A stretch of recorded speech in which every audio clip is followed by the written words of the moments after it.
Sounds like I'm the only one, so I'm just gonna go see if there's an option. I could use some tips on Clubhouse, so I'm always game. Hey, Charlie, what's going on down there, my friend? Charlie, okay. Charlie's in the house, so let's. Michael's in the house. Tom, welcome. You got this. You got our live stream started. What's going on with you today?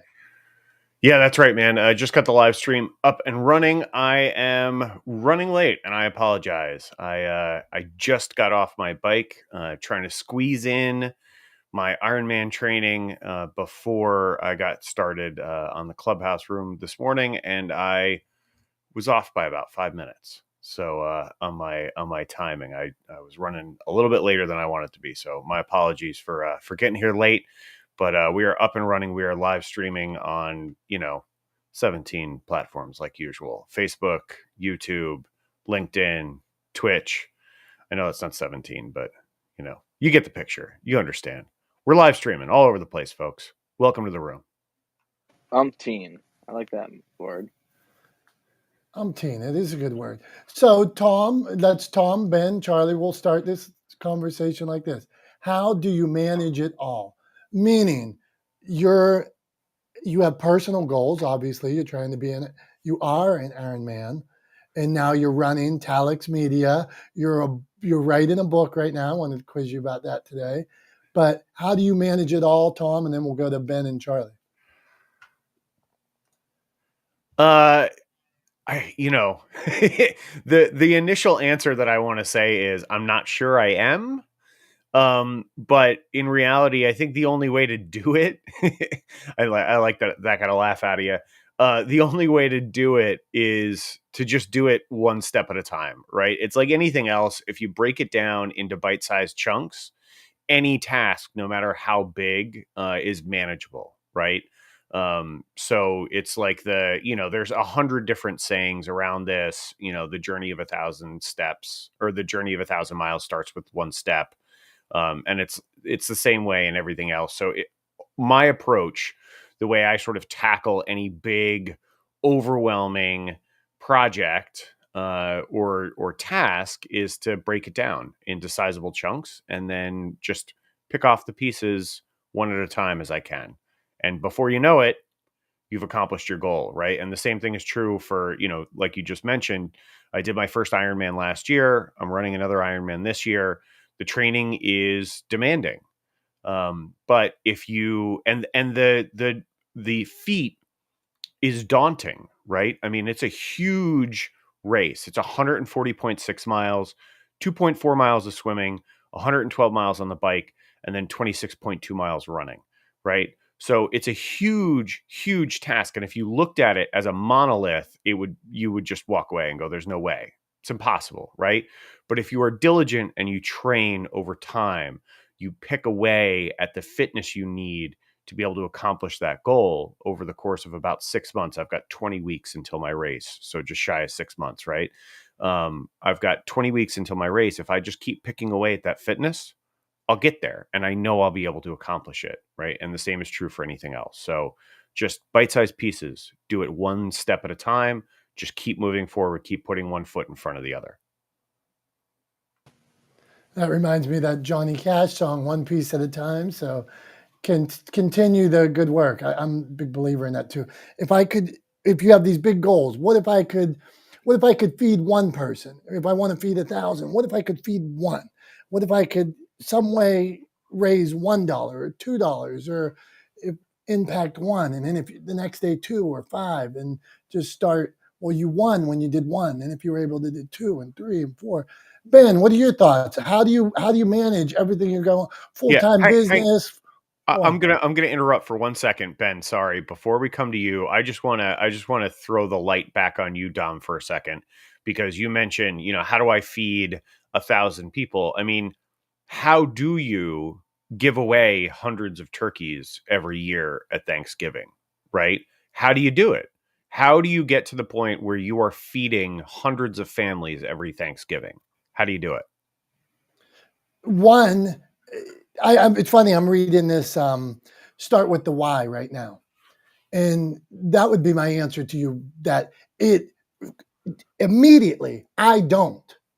It's all the other people that help, that have a belief, that let's get together, let's impact from the donors that make it happen and things like that. So people with this common belief that we can make a difference. So I think, and not to go JFK, but I know this quote that is often used: "Rising tides lift all boats," and that's I just have that belief that hey, if me and Charlie and Elizabeth and you get together, we can do so much more than if we try to do everything on our own. I used to work. I grew up in the landscaping business with my dad, and my dad got to the point where he had 3, 4, or 5 crews, and he was always on every crew. He'd come to the job and make sure we turned a bush 1 inch before we planted it. And he would make sure that we did this, make sure. Now, he was diligent, he was always there. But the level of growth that they were going to achieve, and he provided a great life for me and my family, a beautiful house. We had a barn that I played in, but there was a limit to what he could do by himself. And if to give and get other people involved in that why, you can accomplish a lot more. So thank you, Tom. And you can facilitate. I'm going to add some tags here and you do your thing. Okay. That sounds good, man. Thanks for that answer. And I just, because you do a lot of things, you do some very impressive things yourself, and I just want to make sure that everybody here knows that. So Ben, on to you. How do you tackle goals that seem insurmountable? How do you get the big things done? I wish I had any methodology besides like shotgun scatter approach. I just basically just do all sorts of stuff, and then I figure out, oh my god, I can't handle all this stuff. So then it makes me prioritize. It kind of forces me to do it, and then either I'm overwhelmed and I can't, or I'll figure out how to drop the things that aren't what I should be doing. But I don't know any other way besides just messing up and doing a lot of stuff. So that's my non-advice. Gotcha. Very cool. I mean, like you said, messing up, right? Like failing and then reiterating, trying again, improving, kind of that process of constant growth and improvement, I think is a great methodology to use to accomplish difficult goals. Charlie, always great to have you in the room. What do you do to accomplish goals that seem insurmountable or overwhelming? Good morning, everybody. I don't look at the big picture all the time. Like you say, I bite a little bite of the elephant. I'm very regimented, and in doing so, I get done most of what I got to do each day. I keep a pad and paper by myself, old school guy. Even though I have all the technology with Apple and Google, um, I like the old scratch it off as I wrote the stuff from the prior day for the next day, and I scratch it off. I realized years ago that, and I see it now. I would say that I'm retired right now from actual commerce. I'm basically building uh, my story with my book and possibly a movie. Change that. Definitely a movie.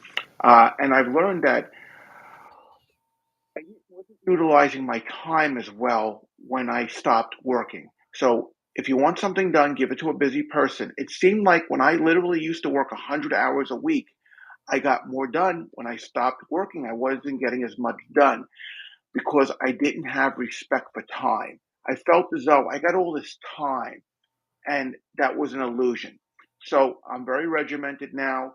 I start my day with deep breathing. I start my day with a cold shower, and I also, Tom, like you, not to the point of the exercise that you're doing.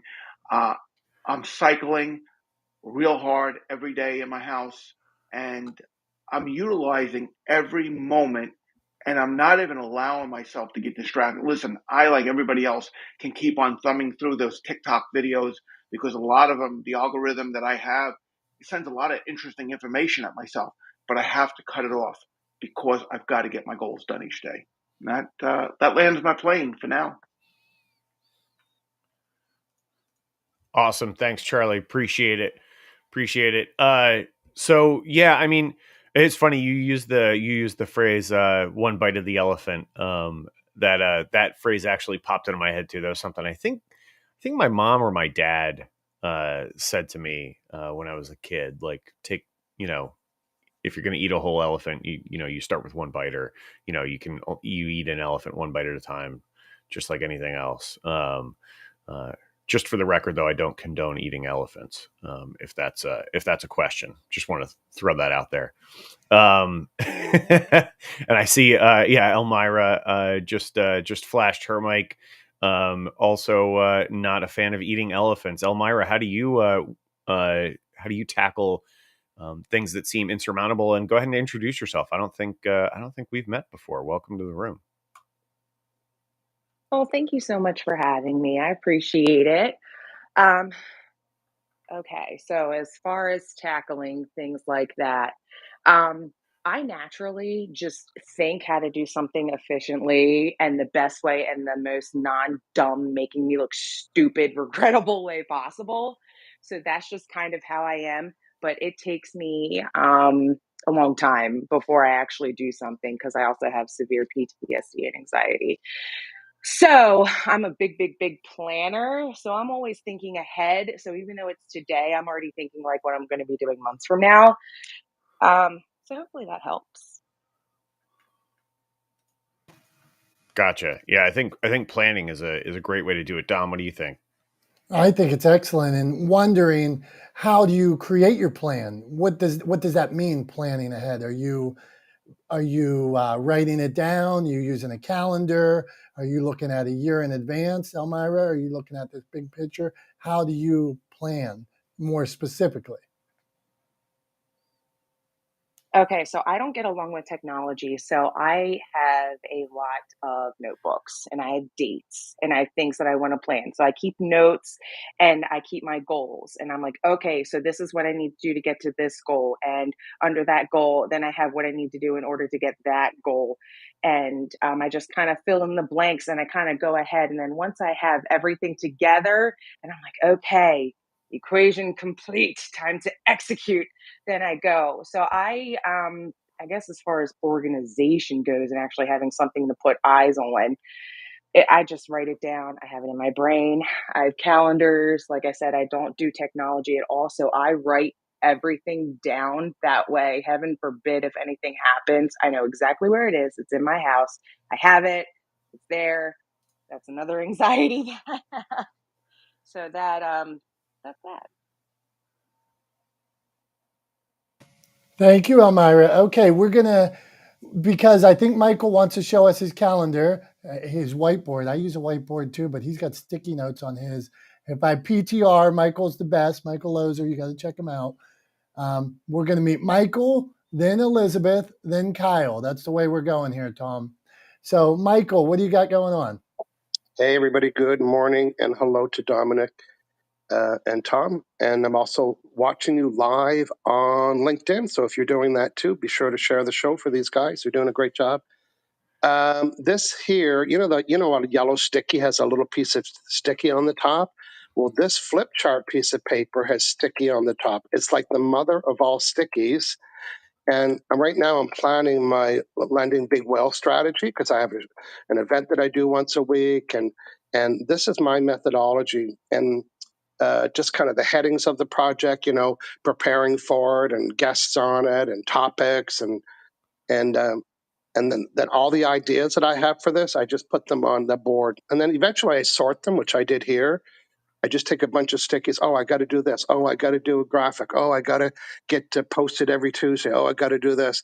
And I just rattle off every idea on a sticky, and then I group them.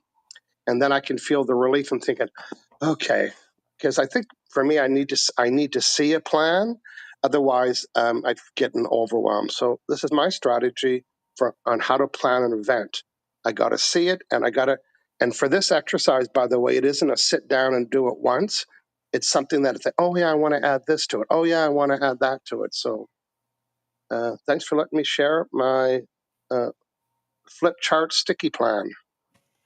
Michael, thank you. Michael is a knowledgeable guy. So if you ever have a chance to catch him when he's in a room, you definitely want to take that opportunity or jump in any room that he's in or read his books. He's a wealth of knowledge. So I'm looking at his sticky notes. So on Clubhouse, you can see the profile pictures of people, and his screen is these yellow sticky notes. And Michael, when we work on screenplays, we write the beats out like that on the screenplay. So we'll get like 40 to 50 little pink or red or little index cards like that. We write them all out, then you can move them right to left and figure out, well, these 10 should be here in the story, these 15 in the middle. So you are doing good work there. Thank you, sir. Tom, it is time to meet our friend Elizabeth. Elizabeth, how are you doing? What is going on over in your part of the world? She's been traveling a lot, Tom.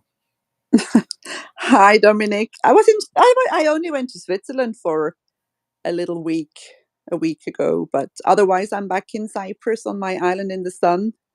How am I organized? And I was just thinking before when Tom was talking about his Ironman, I ran a 10K 10 days ago, and I was looking at those guys who were doing a half marathon, and I was thinking I would love to do that, but I'm too lazy. And I guess the best way to do it is just by going a little more and a little more often and a little further every week. But I may eventually do it. I'm dreaming of doing a 10K. But when I hear an Ironman, I get definitely very jealous. How am I organized? I don't like technology at all, like Elmira. I like lists. I'm a list person. And also, most of the things that I do are repetitive, like the Global Woman Club meetings are every month, and my podcast is every week. So I've got this pressure of just producing every month and every week. So I don't really, yeah.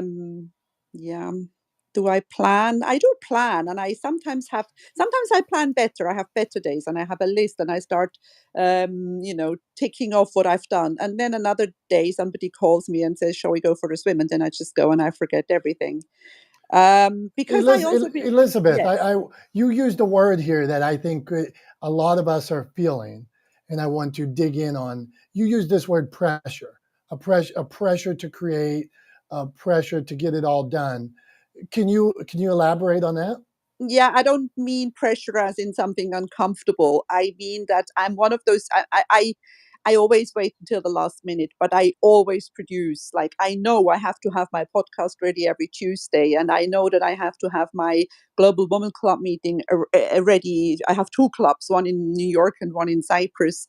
So it's a good pressure. It's a pressure that if I'm probably one of those people, if I didn't have those regularities, I would just be sitting around. No, I wouldn't. But I know you wouldn't be sitting around. You'd be on a new island and finding a new most memorable journeys is the name of her podcast. So she is always exploring and it's my birth. It's the birthday of most memorable journeys. It's a year. look at that. So before we move on, as somebody who's had a podcast 1 year, there's going to be people today that are thinking about starting a podcast, that are thinking about writing a book or doing an Ironman. What advice would you give them to as somebody who set out and then achieved their goal? When it comes to podcasting, I think it's knowing that it's a commitment, like depending on how often you want to upload, is to be ready to have a new episode ready every time. It's a big commitment, and it's also something that you need to have enough material to be able to talk about the same thing or a similar thing for a long time. It's passion. And then when you have both of that, which in my case is travel and talking to people about travel, then it's very easy. And I think it's the same thing, the same way you eat an elephant. It's just we don't eat elephants around here either. But using the metaphor, it's just one episode at a time. And do it if you feel like doing that. If you feel like starting a podcast, I have had so much fun this year. I have met so many cool people, and I have learned a lot as well. I think it's also important as a podcast host to be willing to learn from your guests and not to think that you know everything. I think that's the best part, to learn, to grow. And I'm done speaking. Elizabeth is spectacular. If you haven't followed her or checked her content out yet, make sure you do. One thing that we talk a lot about in this room, and my co-host Tom does a great job doing it, is connecting. If you can, take it off of a social audio platform and make the relationship real. Follow them, check them out, have that cup of coffee with them. Tom, would you speak to how people do that? Yeah, absolutely, Dom. I mean, I think one of the great things about Clubhouse now is they've added, not only the room chat, which I love, although I'm going to take umbrage with the fact that according to the room chat, our overall sentiment is only at 60, which we try to be a little bit more positive than that around here. But anyway. Yeah, not only is there the room chat, so side by side with the audio interaction, there's text interaction now as well. And then in addition to that, there's always the back channel, which I'm a big fan of. I have connected with a lot of people on back channel. I have made introductions. I have had meetings with people. I've had connections, calls with folks. And I've also gotten on a bunch of podcasts because I reached out to people who had podcasts and I said, hey, if there's any way that I can bring value to your audience, I'm happy to help. If having me on your podcast you think would be valuable to your audience, sign me up. I'll come and talk whenever you want, right? And we'll talk about whatever you want to talk about. We don't have to talk about what I do. We can talk about whatever is valuable to you and to your audience. And I've got an overwhelmingly, I have not recovered from my ride yet. My English is still men's amends, as my father would say. But anyway, yeah, you can, I always lead with value. And I just had a Harry Spate moment there. Completely lost my train of thought, which I'm sure Harry would appreciate me mentioning. Oh, Harry's here. Harry, I just had a Harry Spate moment. I completely lost my train of thought. But yeah, so I would say use the back channel, reach out to people, and always offer first. That's the best piece of advice I have when it comes to connecting with folks, to networking. Offer first, right? And I've talked about this one time before, and I did a video about content where I talk about it as handshake. That Dom really loved a phrase that I used in that piece of video, which was all you have to do is open the door and invite them in. And think of it the same way in your networking communications and your back channels and the messages you send out. What you should be sending out, what you should be doing, metaphorically speaking, is extending a hand and saying, hi, how are you? How can I help you?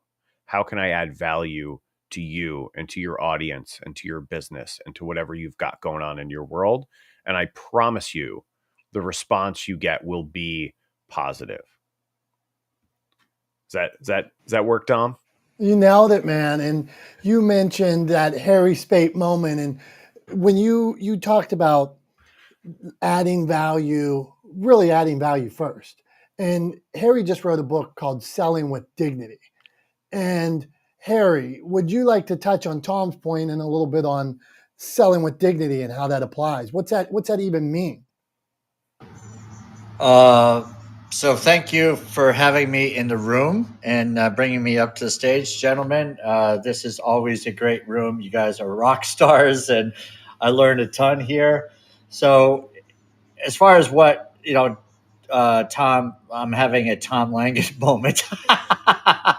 But, excuse me. So it's okay to forget your thoughts once in a while, and they do come back. So that's the great thing about thoughts. They don't disappear forever.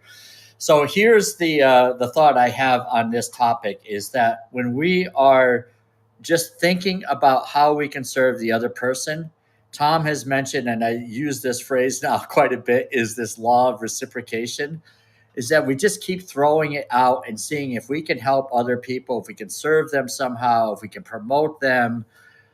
whatever it is. Sometimes it's just letting them bounce an idea off of us, or it just may be being a listening ear, knowing that someone else has a fan. I mean, all of that stuff really matters. And just say, you're doing a great job. I mean, the simple things in life can go a long way. So I'm a huge believer in that. And I'll pass the mic.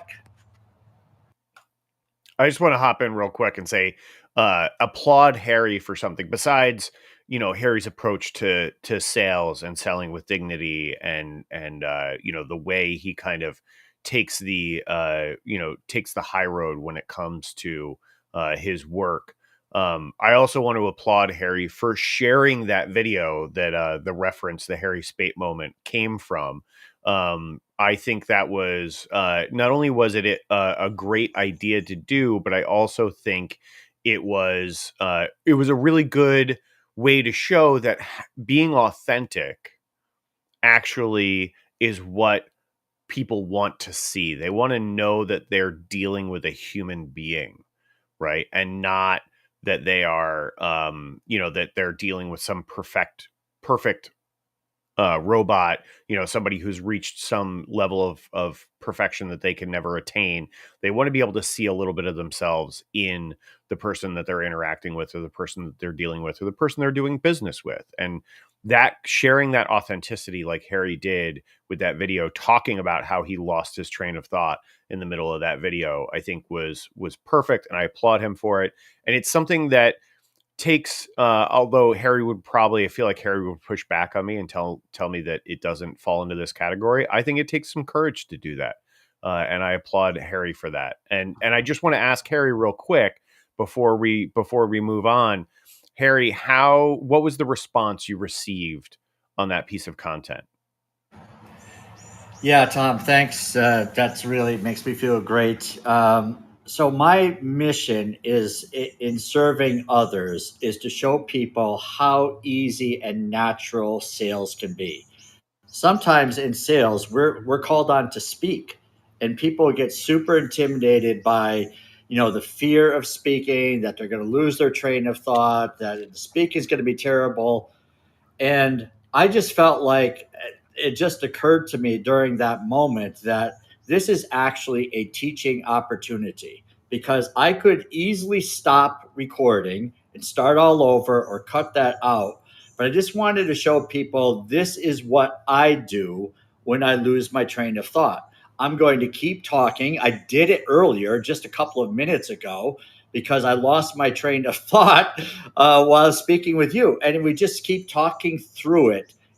Same topic, and it just will come around. It's just part of thinking on our feet. And I think it's something we all can do. If we don't say, I'm not very good at thinking on my feet, well, then that's the problem. Just trust your brain, your mind will do the right things.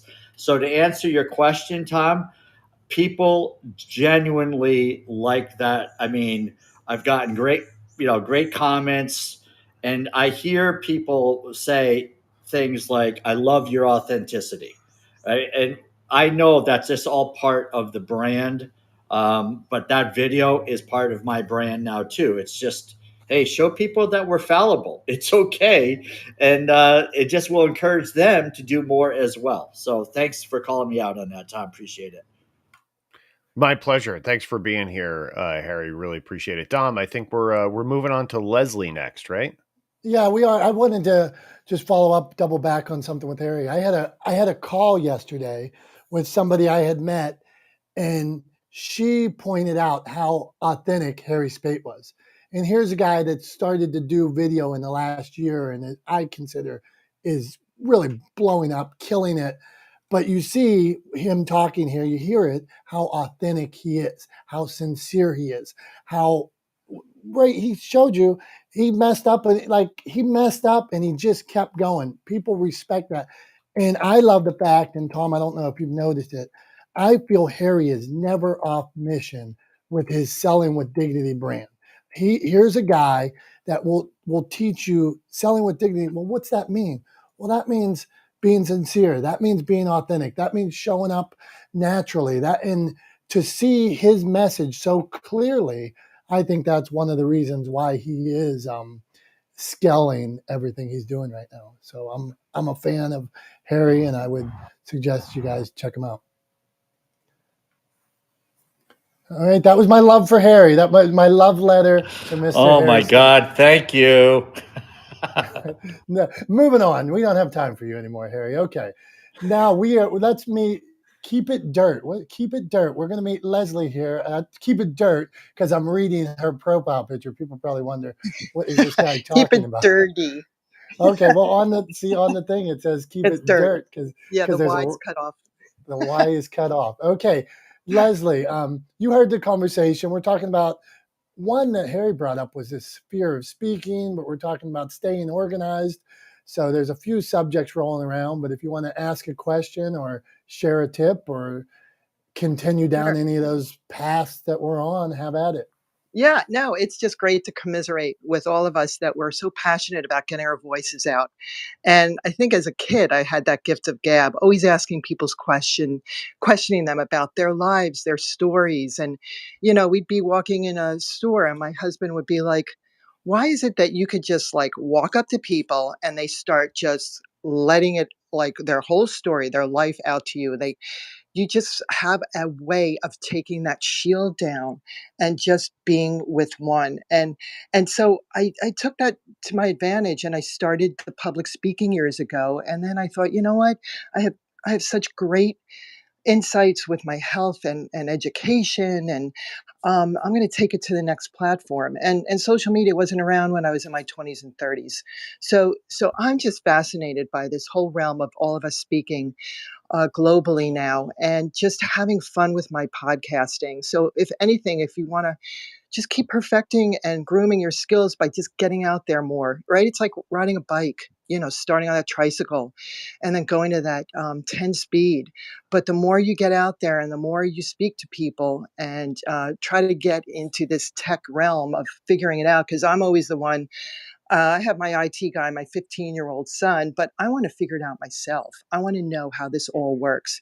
What are the moving parts and whistles? So I'm just having fun with this. And Harry, I think we met over the weekend. We kind of jumped into a room. There was a group of us all together with Julie, who's another great woman on podcasting. And I'm just meeting a lot of great people. So thank you. Leslie, thank you for being here. Go on, Harry. No, it's just this is just great stuff. I was just doing a little golf clap. So thank you. We like golf claps. And Leslie, thank you for sharing those tips. And anybody that wants to ask a question or jump on or input in any way, just flash your mic, because this is, as we got into this fear of public speaking, I thought that might be a fear of video, there's so many fears. When you start to put yourself out there, I thought that might be a good subject to approach. So, Matthew, if you want to tackle that or introduce yourself, ask a question, go on, my friend. Yeah, thank you. Good morning, everyone. At least it is for me, Pacific Northwest here. I thank you for hosting this space. I run a business called 10kcreators.com, and basically what I do is help creative people, both creative entrepreneurs and professional artists, to improve how they make and manage their money. And one of the things that I love what you all are sharing, and one of the things that comes up for me is this thing that I've had to share with several people this week, as it relates to the act of sales, and what has helped these individuals, and they're entrepreneurs who are starting their journey and nervous about that part of the process.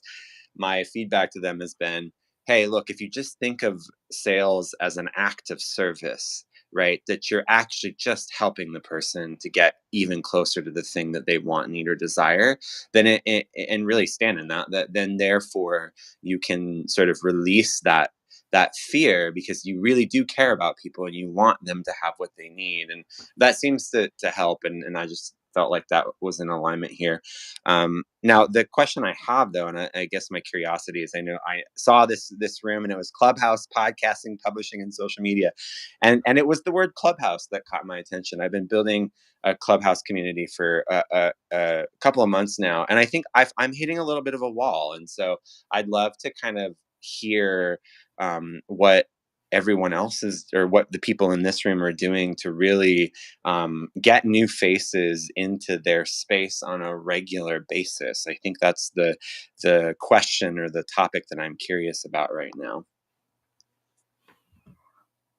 Let's do it. So I'd like to go to Elizabeth and Carrie on this. And I see Michael doing a lot and Dr. Tachi. So if you want to jump in, Elizabeth, and then we'll hit Carrie.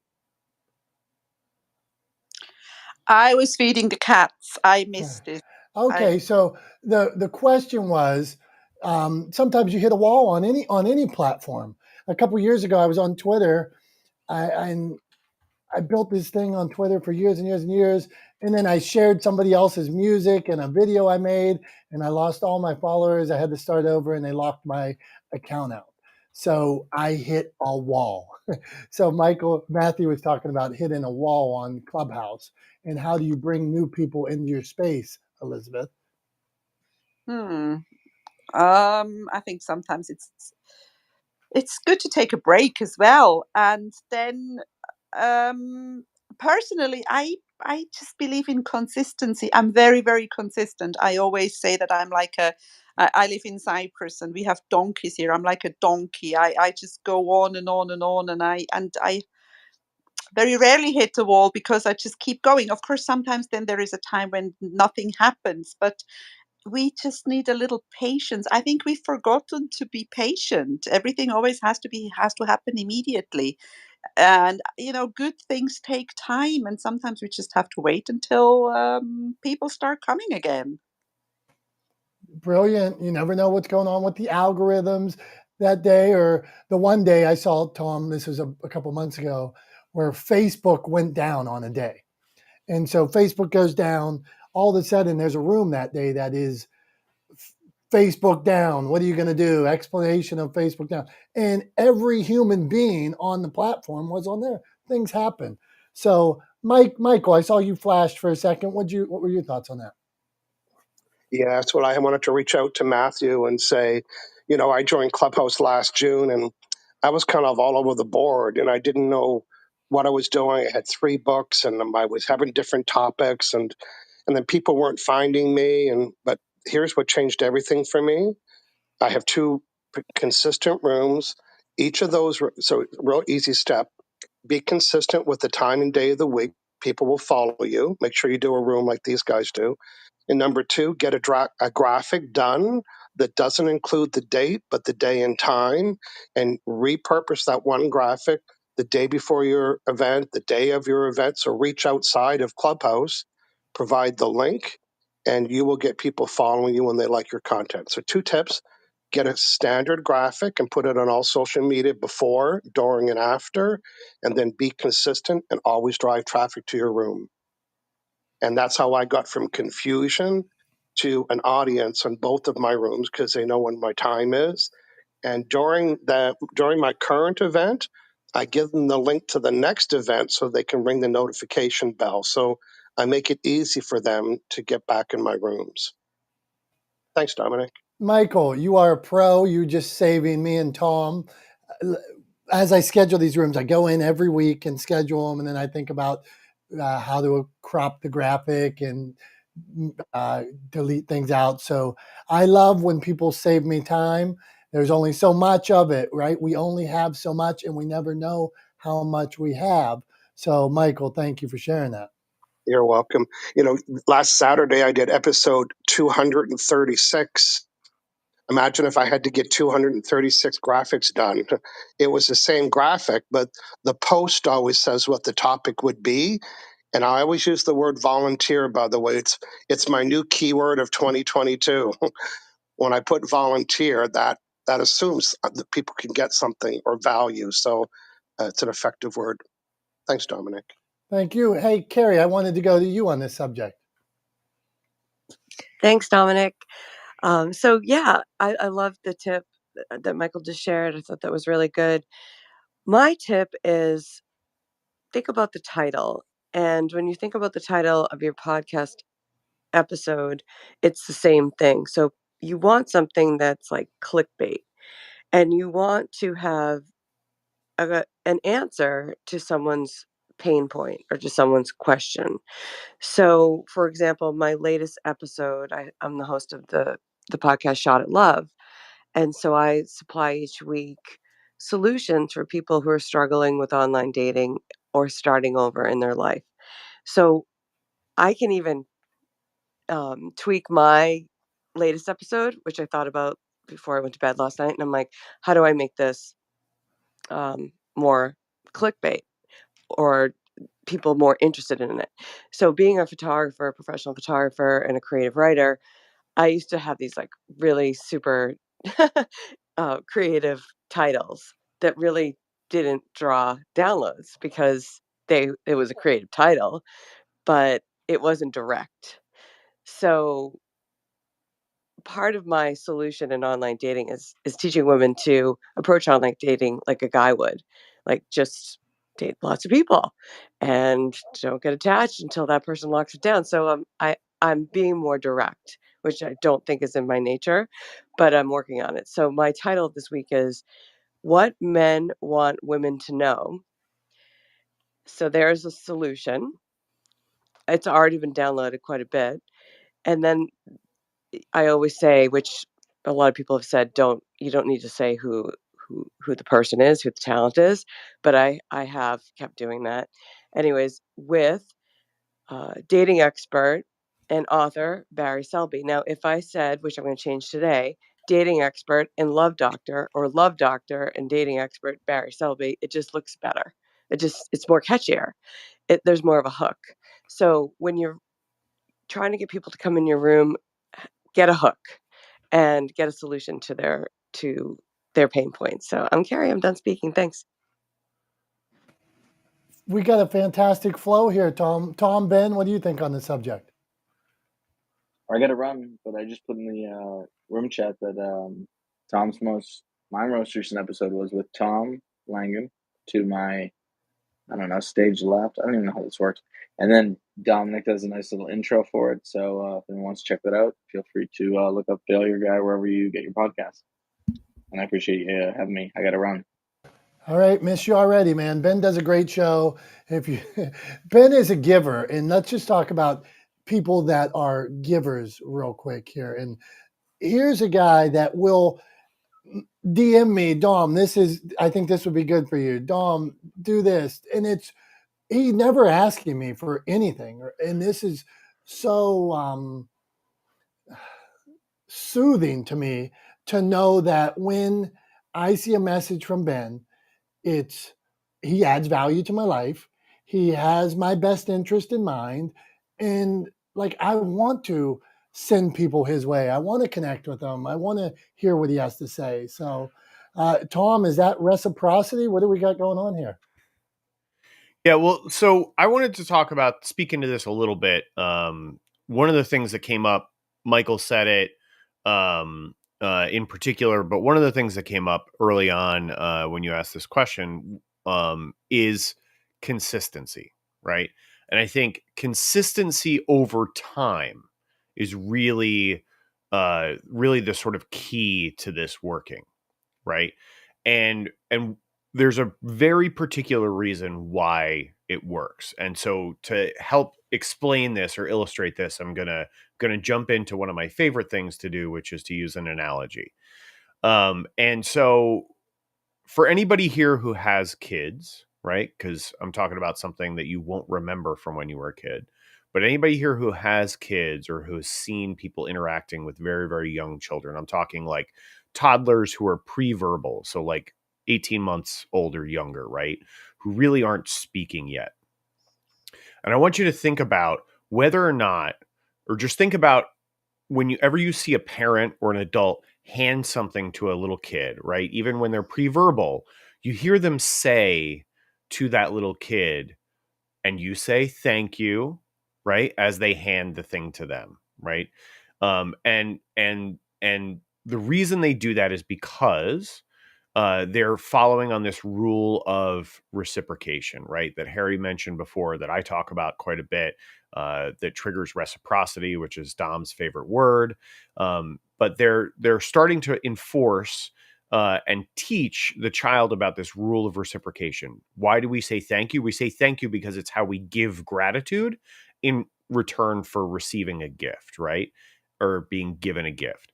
So I use that analogy to kind of help explain how integral and how thoroughly embedded that concept is in our society and our culture and our interactions with each other, right? And then when you look at as those kids get older, right, the next thing I want to talk about is trust. So first of all, there's that reciprocity. You're giving to somebody on a consistent basis, and they're looking for ways to return that value to you, right? It's that reciprocity. It's that following that rule of reciprocation that's embedded since we're little kids. And then when you're a little bit older, for me, I think it was somewhere between the ages of like 10 and 12, my parents started leaving me home alone, right? And at first they would, they set some ground rules and they would leave the house for like an hour or two, right? And then they, that everything went well. They came home, the house was still standing, I was still alive.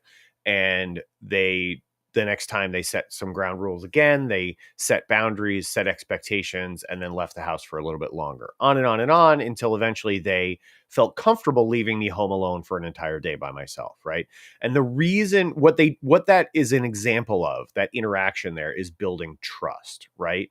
So they set expectations for me, I lived up to those expectations, and so they trusted me, right? That's what was happening.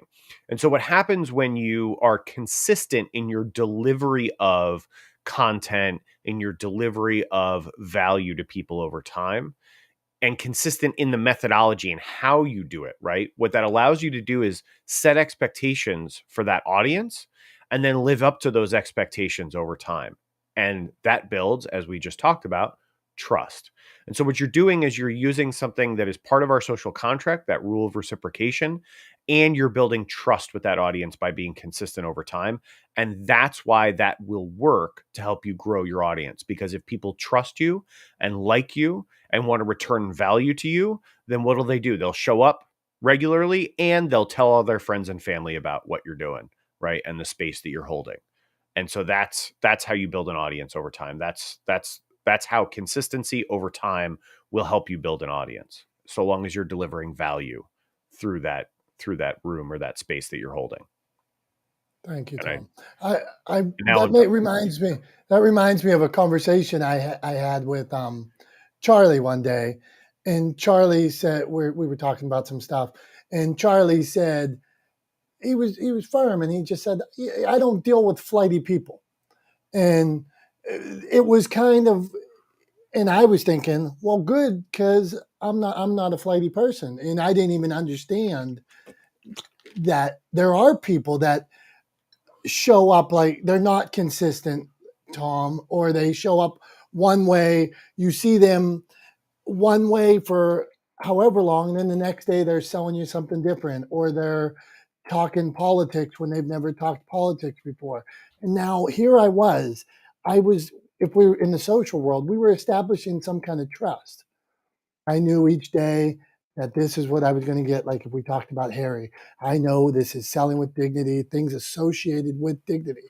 Then all of a sudden, if you were showing pictures of you out drinking with your friends, or you yelling at a referee, or whatever it is, it's somewhat disingenuous. Charlie, would you like to jump on and just talk about how you're affected when you see people that aren't that are flighty or that are all over the place? I can agree with everything you said there, Dominic. I really like consistency in people, and especially now with the trust factor. You know, if someone is conveying a message anywhere, and we do our little cross reference. How's their profile on Instagram, Facebook, LinkedIn? Is stuff kind of match up, and you kind of get a feel for someone. Then all of a sudden, they start posting some stuff that is really, really out there, and you start saying this is not lining up with the message that they're conveying. And it's so important, especially today, to choose your words carefully and stand behind them. The one thing I have to offer right now is honesty. And how I know that is working is by the amount of times I'm being asked to speak and do things. And as you spoke about it earlier, Dominic, in earlier Clubhouse, I've been interviewed by the media so much, and not one time can they say this guy is not telling the truth. I am who I am. I'm a guy that's sober, long time sobriety, which I'm very proud of. I don't eat elephants. I want to clarify that also. I'm a house without a barbecue too. So I think it is not only important in any way, and one must get honest with themselves first. I don't want to misquote it, but the old saying Popeye had, I'm all but I am, basically saying that is what you see is what you get. And that is really, really important. And one of the things I have noticed is if you really want to know how your message is being received, you will see that you'll find more people wanting to gather around you and be part of what you have to offer. So I'm grateful for Clubhouse because I feel, at least in these rooms that I've been with, the people that are here today, is I get a lot of genuine information, and I feel really good. And you guys were here for me when I came a couple months ago, and I feel like it's a home. So that completes me on this thought.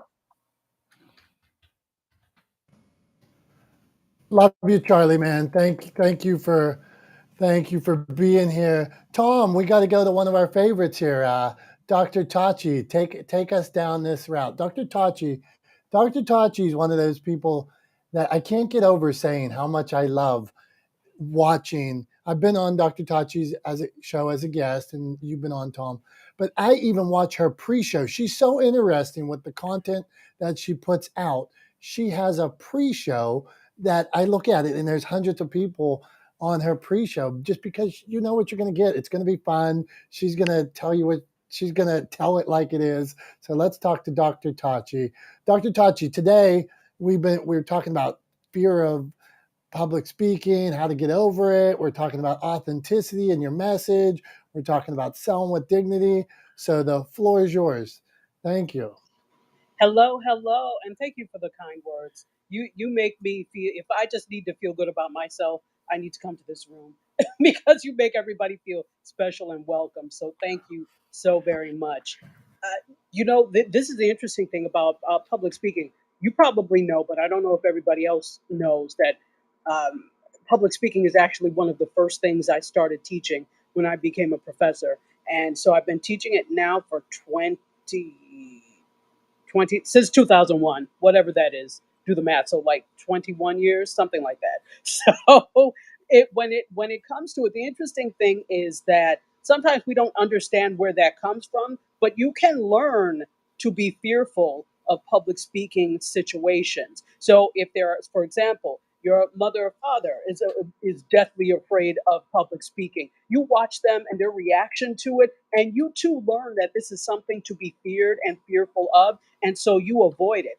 But conversely, you can also learn to love or at least like public speaking.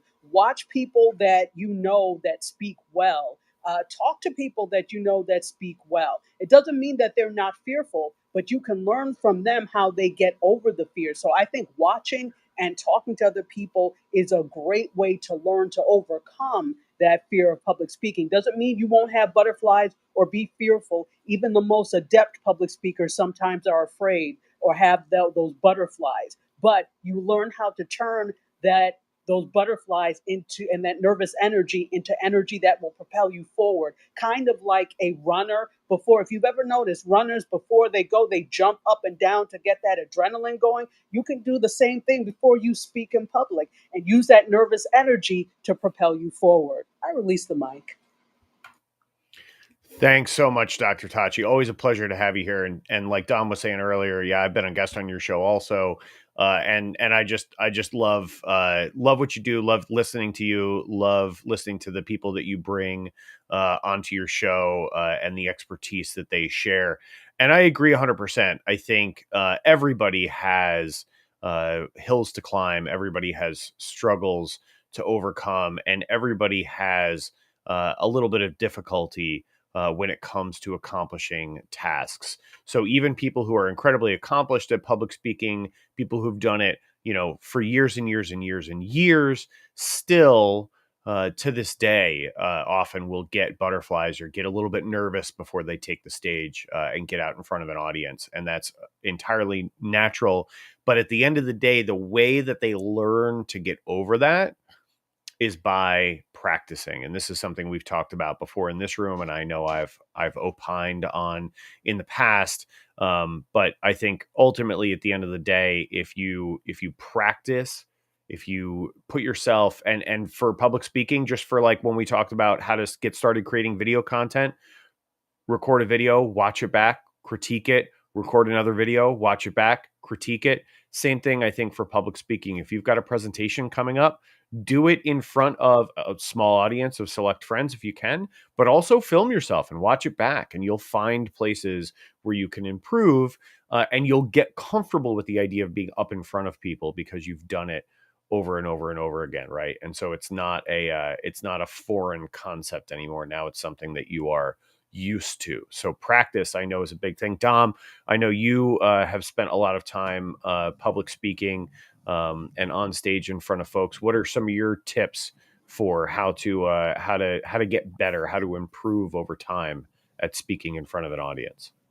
Well, actually, I have an event today for a nonprofit I'm involved in, and we're doing it through Zoom. So, well, like you said, being on camera, practicing, even being in Clubhouse for my authors and stuff, Tom, I believe in a platform like Clubhouse or turning that camera around.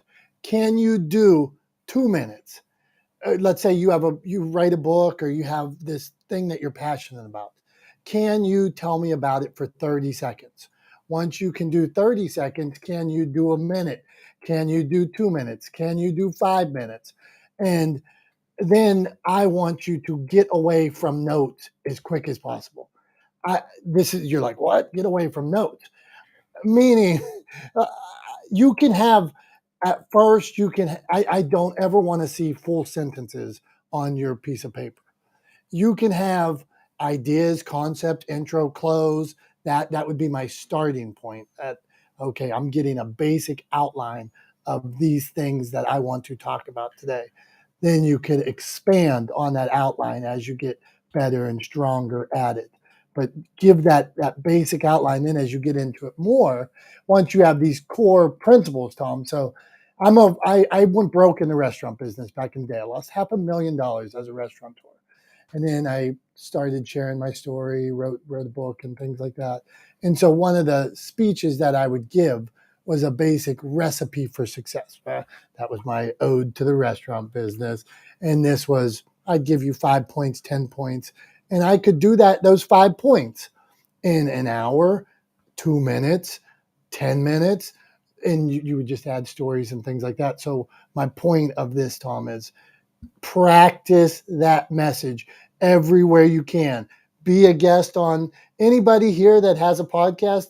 Get on that podcast and talk, share your message, share your story, figure out like if I just told you this story right now and all of a sudden half of the people in this room left, well, I need to either tell that story quicker or figure out, like, look at the feedback, like Tom was saying about the video. You can look at your video and see, well, I stumbled here. I said right too many times. Clubhouse friends, anybody watching on Instagram or something like that? Elizabeth, I did your show and I said right too many times. I annoyed myself on how many times I said right. I apologize, Elizabeth. I haven't apologized yet for saying right so many times. It was annoying. I annoyed myself. I listened back to the show and I will get better because of that. So, Tom, I think those are a few ways to improve, but keep evaluating yourself as you go through. So you can lead us to the next person or double back on that. Go on. Yeah, well, I had one more thing I wanted to add, and then we'll move on to our next victim. Probably not the right word, but our next guest, the next person we want to meet up on stage. But before we do that, I just wanted to circle back on something there to provide some very specific advice for presenting. And that is, whenever you make a presentation, whenever you put together a presentation, whether you're putting together a presentation that you're going to do in front of a live audience or putting together a presentation you're going to do virtually on, something like Zoom, like you're talking about earlier, Dom, which I've done plenty of in the last year, right? One of the things that I think is the worst mistake you can make is to put a ton of text, and like people will tell you this all over the place, create slides or aids for your presentation that have a ton of text on them, right?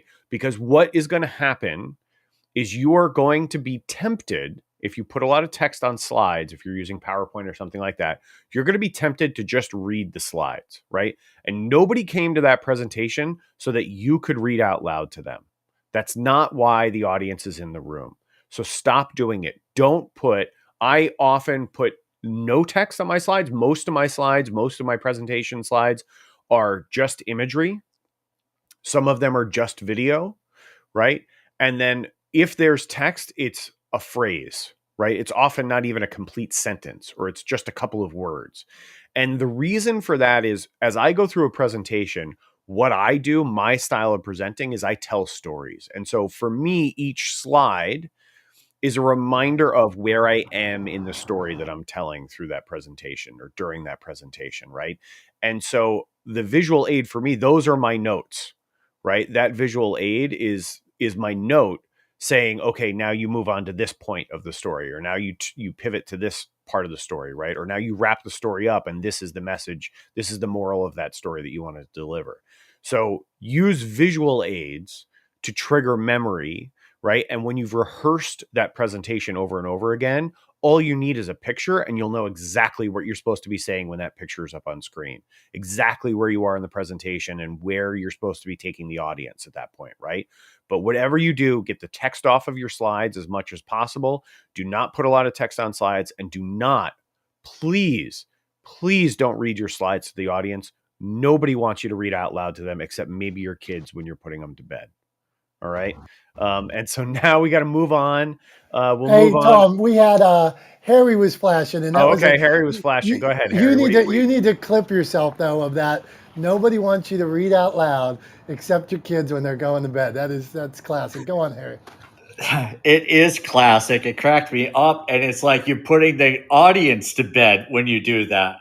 And, the other thing, the huge part of this, Tom, is what you said, is rehearsal, right? People worry about that they're going to forget their spot because they're not rehearsing enough. I mean, if it takes 20 times, then rehearse it 20 times until you know what the slides are without text.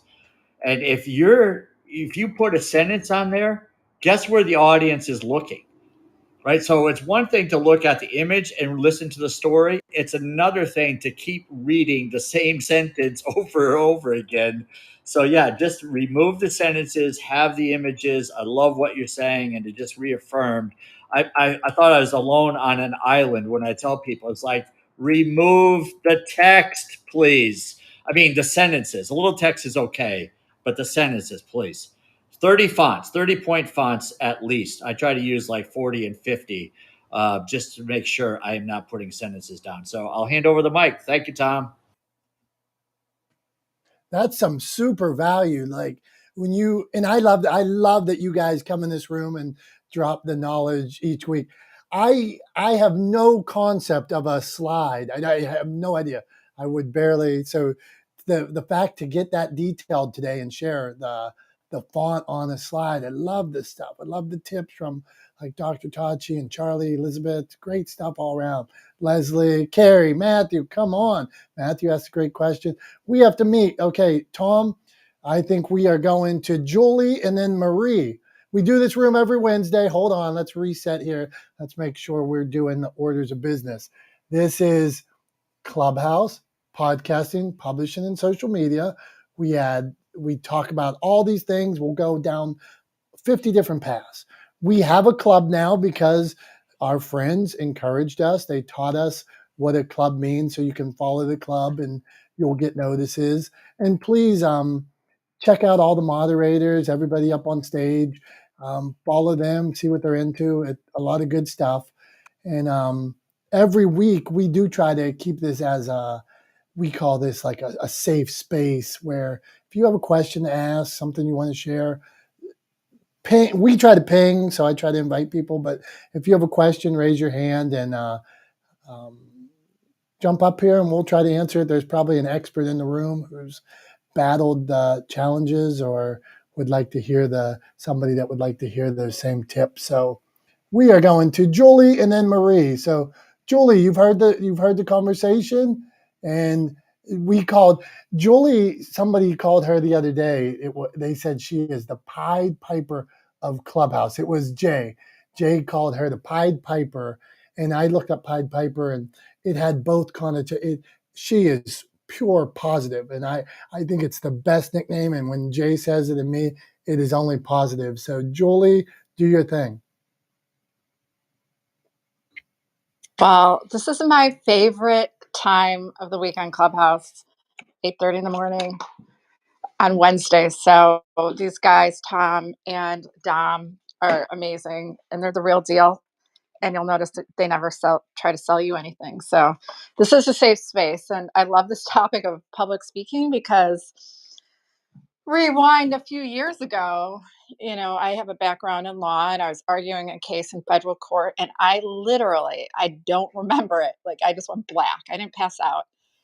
And I really, at that time, let my fear of public speaking just dictate what I did. And I decided not to do that anymore. And I've just let this fear grow and grow and grow. They say people rather die than speak in public. And last year I made the commitment that I knew if I wanted to build my brand and make true connections with other people, you had to speak. So boom, Clubhouse came on the horizon. Boom, I got talked into starting a podcast. Now I have 2 podcasts, but it is trial and error. And it's getting your head out of the way and remembering those people that you're speaking to. And I loved when Tom said that the only people that want you to read to them are your children at night, bedtime stories.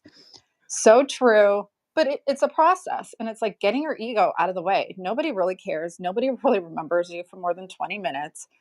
But there are those people that you can make connections with, and letting people understand that you care about them, their problem, or the topic, because people don't remember what you say. They remember how you make them feel. So I have to always remind myself about this, that it's not about me. It's not about us when we're doing this. And it's easier said than done. But when you do remember that, that's where the power is in my mind. Tom, go on. I just wanted to hit on something that Julie just said that I really love, and so I want to highlight it. And that is that it isn't about you, especially when you're speaking on stage. It is never about you. It is about what you can bring to the audience. The audience is there to gain from your presentation, right? So it is your job as the person standing up on stage to deliver value to them. They have paid often to be in that space, right? They have given you their time, and you owe it to them to deliver, right, on that expectation. You owe it to them to deliver value.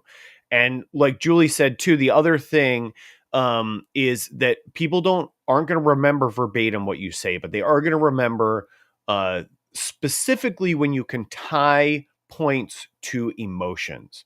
And I'm going to just share one little thing that I do, right? In one of my presentations where I talk about my legendeering strategy, one of the things that I do is I begin that presentation by getting the audience to think of a feeling. And so I'll take you guys through that very quickly right now. For anybody in this room who is kind of my generation, and I'll just say right now, I'm 43 years old. So if you're close to my age, you can definitely empathize with this. If you're not, there are ways around it. But if you are around my age range, right? If you are around 43 years old, then you remember as a kid getting the TV guide in the mail, right? Every week, or I think it was every week. I don't know. It was monthly, maybe. I don't remember. But I remember getting it in the mail. That's the important thing, right? Remember, so I want you to think back to getting the TV guide, right? Or looking at the newspaper listings for your favorite TV show. I want you to think back to that when you were a kid, right? And I want you to think back to looking at those listings and looking for the listing for your favorite show, right? Think about doing whatever your favorite show was. It doesn't matter. The point is thinking about remembering that experience of holding that piece of paper in your hand and looking for the listing for your favorite show. And then looking next to that listing, there was a little R, right? Some weeks and some weeks not, right? And that little R stood for rerun or repeat, right? And I want you to think about looking for the listing for your favorite show and realizing there was no R next to it. Remembering that your show was coming back with new episodes. And I want you to think about how that made you feel, how excited you were, right? That sense of anticipation, right?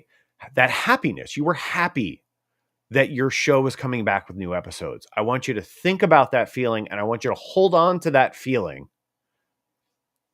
And then later in the presentation, I'm going to circle back to it. Right. And so that's how I actually start the presentation. I begin the presentation by having the audience focus in and remember feeling happy and excited and anticipating something positive. And I circle back to it at the end of the presentation. But I do that very intentionally. And it's because I want them to remember that feeling and I want them to tie that feeling with the outcome that Legendeering can provide for them in their business. And so that's why I do it. But so I wanted to highlight that point. I think it's a really important thing that Julie was talking about. You have to make, I say this all the time, and pardon the language, but I'm just going to say it the way I say it. You have to make people give a shit. And if you don't make people give a shit, they're not going to follow through. Right? So your job when you're presenting, when you're teaching, when you're up in front of a room of people is to make them give a shit about what you're saying. And if you make them give a shit, they'll follow through on your advice. Thanks, Dom. I'm complete. Tom, actually, it's spectacular, man. One, Tom's a great storyteller. So the detail in that story, I don't know that I've ever had a TV guide at my house, but I'm motivated and want to run through a wall just based on the TV guide story. I'm almost like, I'm like, man, I wish I was at this presentation that he was giving so I could find out how he doubles back to it later. Harry, I saw you flash on that. Harry's a great storyteller as well. So what did you want to add, Harry? Well, I just wanted to praise Tom for just outstanding stuff there. I mean, first thing I'm thinking about is Ozark on Netflix. You know, it's that type of it's great excitement. I'm totally engaged. And I'm just looking at all my speeches now that I give, and I'm like, am I doing that? So, Tom, I'm telling you, this was well worth the price of admission, plus like $10,000 here this morning. So thank you very much. Awesome stuff. Great point. And that Thanks, Ozarks Harry. and Thank you. Good job. That makes me think of, I took courses on how to submit to Netflix, submit like screenplays and stuff. And they have a strategy. They hook you in that first like 2 minutes. You'll sometimes see that it is not the same as the rest of the show, but they are hooking you in that first 2 minutes. And there's a basic 3-act structure, but then Netflix has another hook at the end of the show because they want you to binge watch each time. So when you submit your concepts to them, they are hooking you just like Tom did with the TV guide. So well done. Thank you, sir. Let's meet Marie. Marie's got a big smile. Look at this smile. Absolutely fabulous picture with a smile that big. It makes me want to know what Marie, I feel she's genuine, authentic. So Marie, if you'd like to ask a question or drop a tip, please. We're thankful to have you here today. Thank you for inviting me. I appreciate the compliment. I love the conversation. Great tips. I also love what Julie shared earlier about that it's not about me, because I freaked out a lot about speaking. And usually I'm like, nope, I'm out of here. Um, and by remembering it's not about me, that's how I got out of my head and overthinking before presentation. So for me, I decided it's going to be about a conversation. Like I'm talking to a friend. And a lot of time when I do live now, I'm always playing music. It's like I'm just relaxing, and people don't realize I'm just hyping myself up because at any moment I feel like, let me turn off this camera and not do anything. And Dr. Tachi, I agree with her too, because she doesn't know this, but she inspired me to show up and show my face, because most of the time I really don't want to be on. And it's like, it's just a way for me to just, I feel like I play small a lot. So even when I'm scared, I'm going to do it anyway. And the other piece I've been doing is really sharing my story more candidly, because a lot of time I used to just do the interview, talk about stuff. And I honestly believe nobody cared. They don't want to know about me. But the biggest tip, I think I agree with Michael as well, about the consistency. This month is literally my 1 year anniversary on Clubhouse. And I think because it's just speaking, it was so much easier for me to do versus like seeing my face. But it also reignited my commitment to cultivating like intentional relationships just through the voice and how people make you feel in the conversation that we were having. But the other two C words I'll add is community and collaboration. When I got on here, I'm like, I don't know what this is, but let me work with some people who know what they were doing. And the ability for me to leverage other people's platform who's been doing this for a while and very comfortable. And so for me, it's about what is my message. And it's always been about self care and showing people how to be well, how to put themselves first. And so anytime I'm going to go live, that consistency, whether it's 5 minutes or more, I start with a question. I start with a topic of the day or what's in my mind, and just do something very simple and casual so people feel at ease, like we're friends, so that they're not feeling like, okay, she's going to lecture me about something. So the goal is to just keep showing up, make it easy for the people looking for me to find me, and just be comfortable in sharing a little bit every single day. I don't know if it's going to be easier, but I feel like I get to know people, allow them to get to know me, and then just keep giving them what they're asking for. A lot of time I'll look and see what's doing well with the questions I'm asking and keep giving more of that, and not be more interested about what do I want to say? What do they want to hear from me? And give them exactly what they want. I'm Marie and I'm complete. Thanks again. Marie, you just got yourself one new follower in me, and I went on your Instagram as well, and I'm a new follower. Tom, you got two here. Tom's pointing to himself. So great share, and showing up as yourself, putting yourself out there, showing your face. I love it, and I'm such a believer. So many people want to brand with uh, black and yellow or these colors, and I don't know what's behind, who's pulling the trigger, or the who's what is it, Geppetto? What's that when they control the puppet or whatever? Boy, would I like to know who's behind that black and yellow and whatever that brand is, and actually see the person, hear their message, hear why they started, why are they doing it, why do they believe in it so much. So, Dr. Tachi, since you gave Marie that advice, would you like to speak on why it's so important to show up, put yourself out there? Absolutely. And Maria, I had no clue. I'm glad I'm good for something. Thank you, Marie. I'm glad I was inspirational.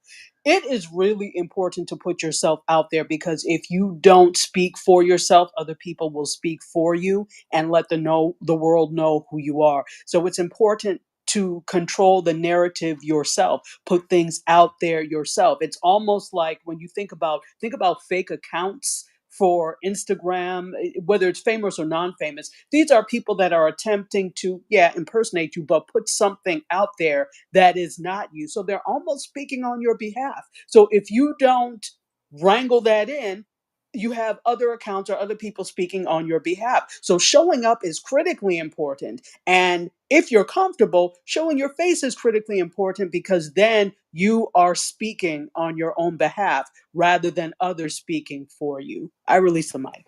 Dr. Tachi, so if you're not comfortable, because a lot of people in this room are just starting, they haven't done it yet. So how could we get more comfortable? That's an excellent question. Well, of course, we all know because of Clubhouse and podcasting, there's power in the voice. So that can be that first step of getting in front of people with the voice. But I think if you try to go on by yourself, even in podcasting and things with the voice can be cumbersome if you're not used to it.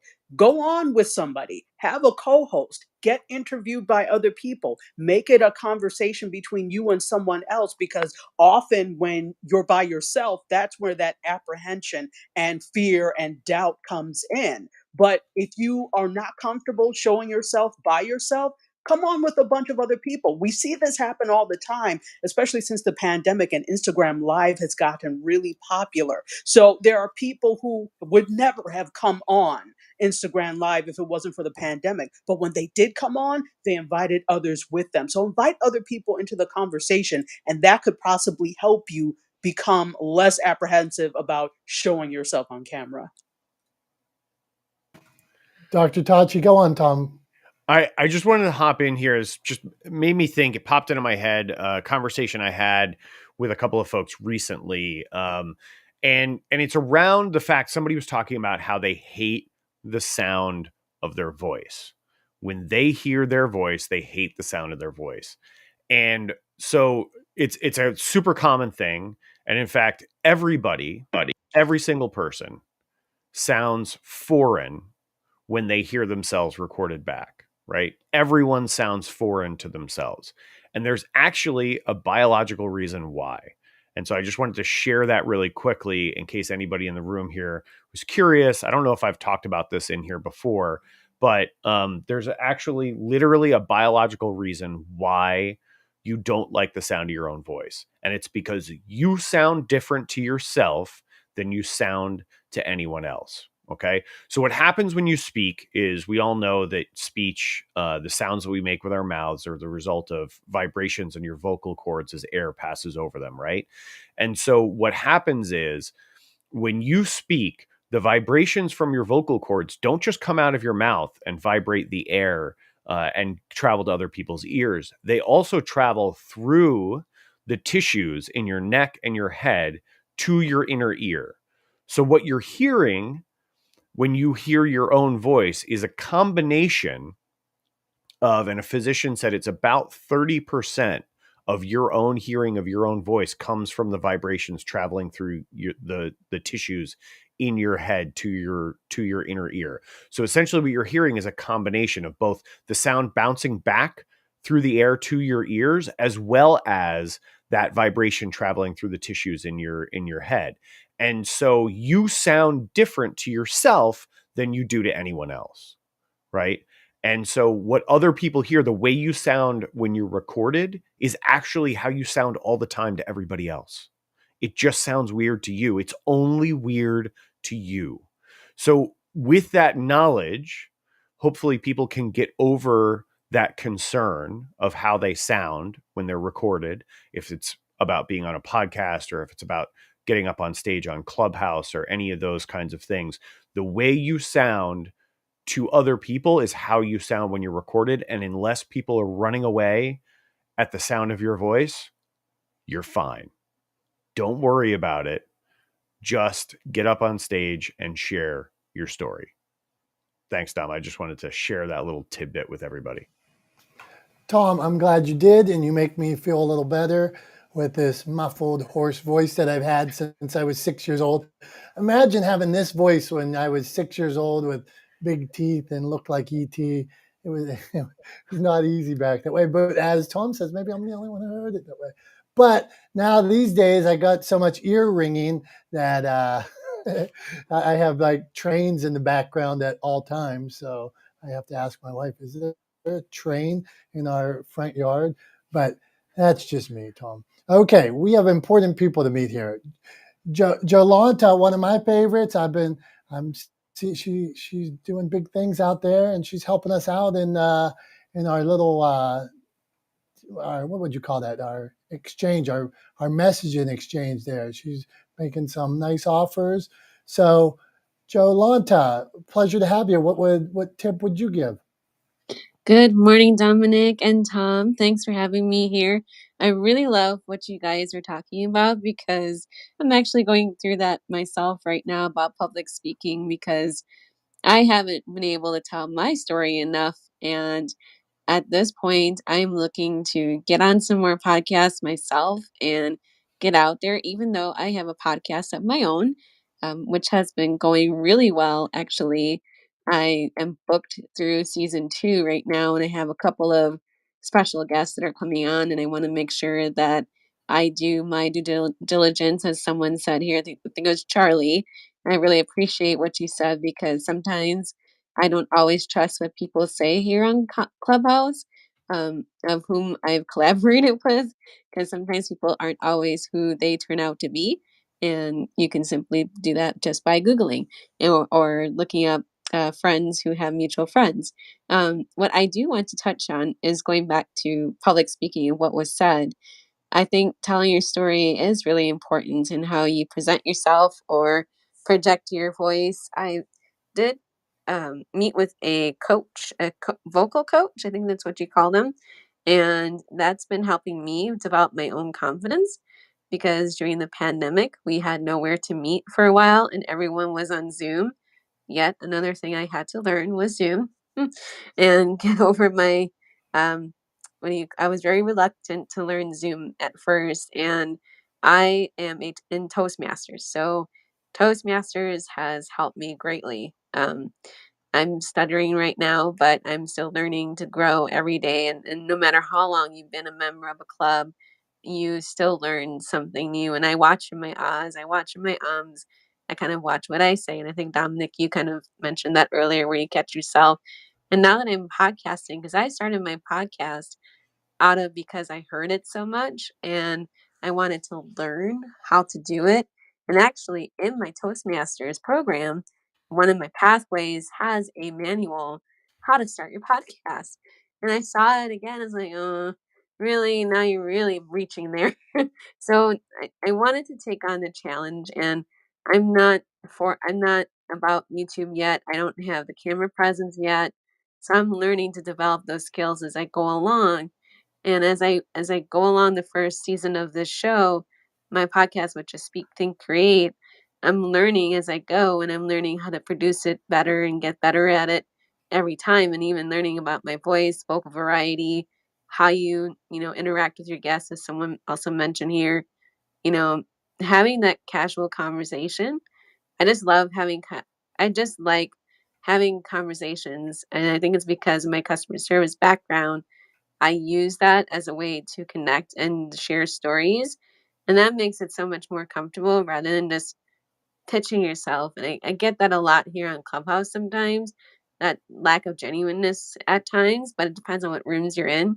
And so this is a great room. And I love hearing different tips and suggestions. But my tip today is if someone in here wants to learn more about public speaking, how to get better at it, as I mentioned earlier, Toastmasters is a wonderful organization, and I will throw that out there wherever I go. I like to tell stories about Toastmasters and how it's helped me. So that's my story as well. And as I mentioned, I would like to get on some more podcasts too. I'm just learning about all about this space. So this has been amazing. Thanks, Dominic and Tom. Hey, spectacular, Jolanta. Thank you for the offer. Thanks for the reminder of Toastmasters, a great organization that helps so many learn how to, really masters come out of their speaking. I learned from, I used to watch Joel Osteen speak, Tom. That was one of the ways when I first started speaking. I watched Joel Osteen walk around what is that, a lectern that he stands at, and I watched him how he held his fingers, how he didn't point, how he lifted his arms and embraced people. I watched how he never went too far to the left, too far to the right, this control that he was under. So that was one of the first people that I watched, right? Because you're learning from everybody. You can learn so many ways. You can learn by coming on Clubhouse and learning how Tom tells you this story, leaves the hook there for you, and you want more Tom, you want more Harry Spate, you want more of the Pied Piper Julie when you you see, she does it like this. This person does it like that. And you pick up, well, these styles work for me. This doesn't work for me. You start to find your own place when you're sharing your message. So I see Donish is on the phone. So we're going to meet my man, Billy. And he's so unique with how he shares his story. I feel like this guy is 100% him, and he doesn't give a blank what anybody else thinks. So, Billy, how do you do that? How do you show up? So, I really consider it raw, man. He's out there and he's just like, "This is me. I'm going to tell you. I'm going to give you," and he's doing a great job at it. So, Billy, what kind of tips would you Hey, Dominick, man, I appreciate that. get over putting themselves out there? Oh, sorry, man, I didn't hear that last part. I think either you cut out or I cut out there. So, Yeah. So my thing is, I'm talking about what advice would you give for people that want to put themselves out there like you do? You are not. Billy doesn't show up in a business suit. Billy doesn't show up trying to be somebody he's not. He's rocking hat on backwards, giving major value that you're like, huh, I get who he is and I want more of it. So how do we do it, Billy? oh, gotcha, man. Well, first of all, the hat on backwards is because I didn't have a haircut. So everybody thinks I'm really cool, but that's a sponsor hat. And I know sometimes when I'm in other places and other spaces, I'm like, I don't want to jeopardize that sponsorship relationship. So I turn it backwards. But anyway, man, I think it really, Dominick, is really by going through the paces. I was just telling my wife this yesterday. It was kind of funny because I'm 35, but in my 20s, I was really trying to figure out who I was, and I was a lot of different people in my 20s, like, to be honest. And I kind of went through the process of figuring out the process of elimination more than just like, hey, here I am or whatever. And then I think there's certain aspects of my personality that people really resonate with, and they give me feedback on that. It's just like you, just like, hey man, I like it that you come into a Clubhouse room and you talk about your sponsorship course, but you don't have a lead sheet, you don't have a freemium, you don't have anything. You're like, hey, if you want to work with me, call me. I'll tell you if we're going to be good together. I'll tell you if I can help you, and that's it. And that's how I do business, and I try to keep everything simple. And so I think listening to people say things like that and say, hey man, because I'm not for everybody, right? You're not for everybody. No one on this stage is for everyone. And I think once you learn that and you understand that, and you don't, that way you don't care. Like, I posted something about the whole Will Smith smacking Chris Rock, and somebody got pissy on Instagram. I'm like, cool. Like, I didn't care. Like, I'm willing to learn. But at the end of the day, you're probably just not my people. Like, you're not in my audience. Like, you don't get me. You don't get my sense of humor. It's maybe I'm insensitive, maybe I'm not, but I'm not going to be apologetic. I'm not going to be rude, but I'm not going to be apologetic for thinking something like that's hilarious, because that's how I process stuff. And so I think for me, man, it was really it still is. It's a process every day to be like, okay, am I going to be really honest with myself, or am I going to put on a show to get something, from the situation? And as a creator, in creating now, I create a daily show every single day. I gotta just show up authentic, because I can't be anyone else. It's too much work. But I do glean from people. I do follow people who are, pretty raw, rough around the edges, and I just like that style, and I get the most value from that style. And so I think that's a part of it too. Is that's how I'm influenced, and that's how people around me say, "Hey, you've influenced me because you don't show up in a." I mean, dude, I don't have anything but black t-shirts. Like, literally, I decided several years ago, I was tired of picking out freaking clothes. I'm like, I'm just going to wear a black t-shirt. Like, I own a t-shirt printing business at that time. I could get them for cheap. And so I just bought a bajillion of them, and that's all I wear.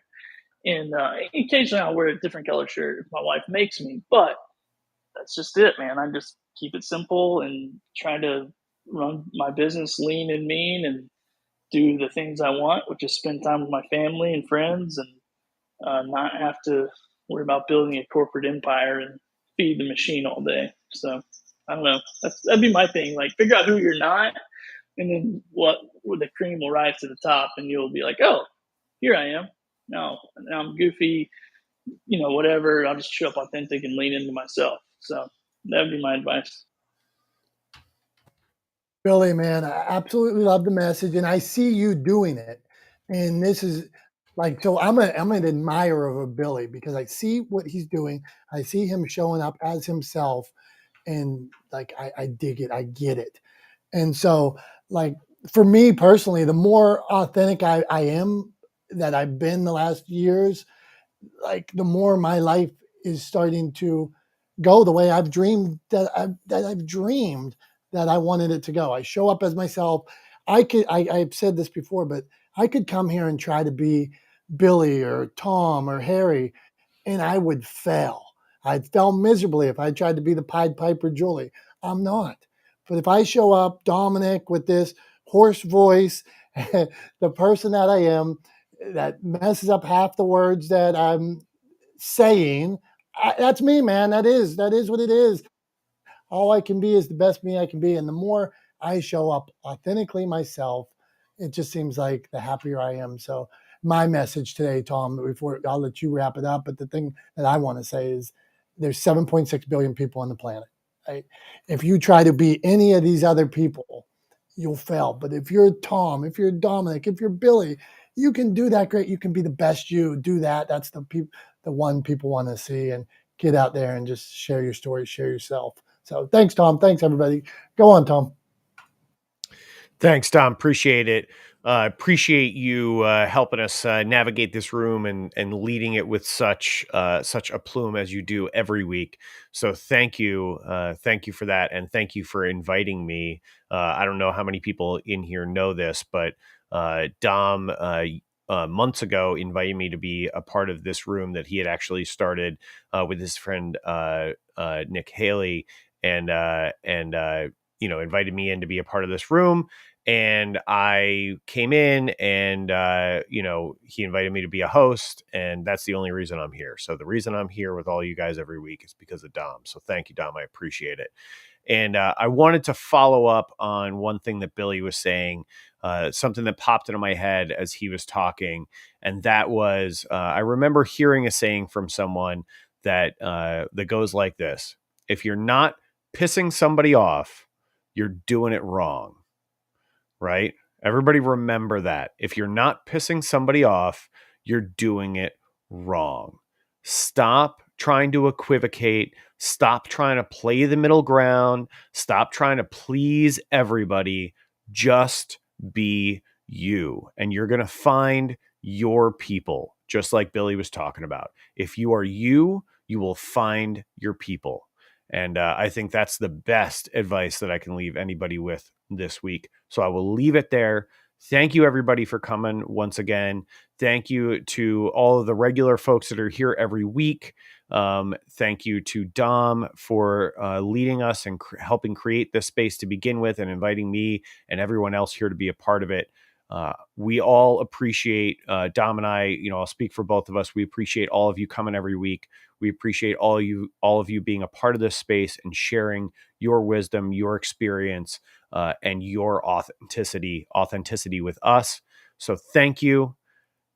We'll see you guys next Wednesday at 9:30 a.m. Eastern Time. We'll see you then. Thanks again, everybody. Much appreciated.